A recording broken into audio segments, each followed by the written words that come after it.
DSC preparation కి మిగిలిన తక్కువ సమయాన్ని డిఎస్సి 2024 యాప్ లేదా DSC2024.com తో జాబ్ ని సాధించండి. మీ సిబిల్ స్కోర్ తక్కువగా ఉందా? అయితే మీరు రాజీవ్ యువ వికాసం పథకానికి దూరమైనట్టే.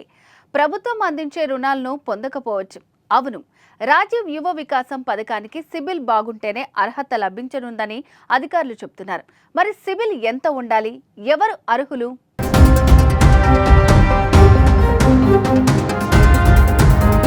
తెలంగాణ ప్రభుత్వం నిరుద్యోగ యువతీ యువకులకు ఆర్థికంగా చేయూతనిచ్చేందుకు రాజీవ్ యువ వికాసం పథకాన్ని అమలు చేస్తోంది. స్వయంగా ఉపాధి పొందేందుకు నెలకొల్పే యూనిట్ల కోసం రుణాలు ఇవ్వడంతో పాటు వారికి రాయితీని అందివ్వనుంది.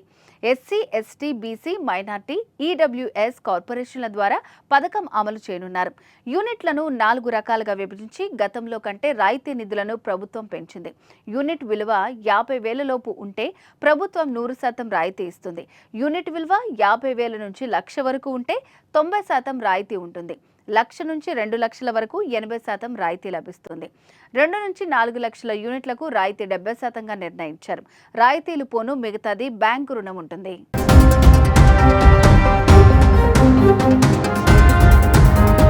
సొంతంగా వ్యాపారం చేసుకునేలా ఎయిర్ కూలర్లు, బేకరీలు, స్టీల్ సామాగ్రి, బట్టలు, గాజుల దుకాణం, ఎలక్ట్రానిక్ దుకాణం, మగ్గం టైలరింగ్, చెప్పుల షాపు, జ్యూస్ షాప్, కిరాణా, టెంట్ హౌస్ ఇలా దాదాపు 75 రకాల యూనిట్లకు రాష్ట్ర ప్రభుత్వం అవకాశం కల్పించింది.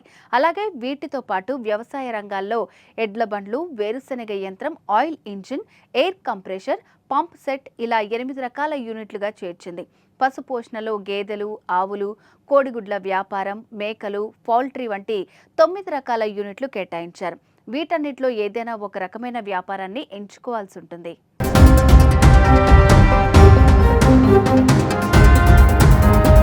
గ్రామీణ ప్రాంతాల్లో పలువురు స్వయం ఉపాధికి ఈ పథకం చేయూతగా ఉంటుందనే ఉద్దేశంతో భారీగా దరఖాస్తులు చేసుకున్నారు.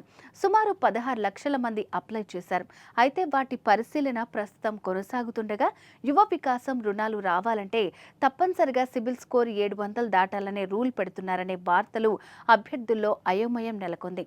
అయితే 50,000 లోపు 50,000 నుంచి 1,00,000 వరకు రుణం కావాలంటూ దరఖాస్తు చేసుకున్న వారికి సిబిల్ స్కోర్ అవసరం లేదని పలువురు అధికారులు చెబుతూ ఉండటం ఆ యూనిట్ల కోసం దరఖాస్తు చేసుకున్న వారు ఊపిరి పీల్చుకుంటున్నారు.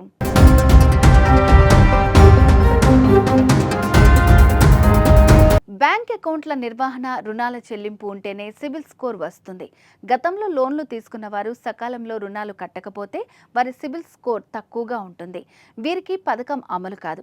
అయితే దరఖాస్తు చేసుకున్న వారిలో ఎక్కువ మంది లోన్ తీసుకున్న వారు ఉన్నారు. బ్యాంక్ అకౌంట్ల నిర్వహణ అంతంత మాత్రంగానే ఉంది. అయినా సిబిల్ స్కోర్ 130 చూపించింది. ఆ గ్రామంలో రుణం తీసుకొని వారే ఎక్కువ మంది ఉన్నారు. వారందరికీ సిబిల్ స్కోర్ ఈ విధంగా చూపిస్తోంది. ఇలాంటి వారు ప్రస్తుతం ఆందోళన వ్యక్తం చేస్తున్నారు. వారంతా గందరగోళానికి గురవుతున్నారు.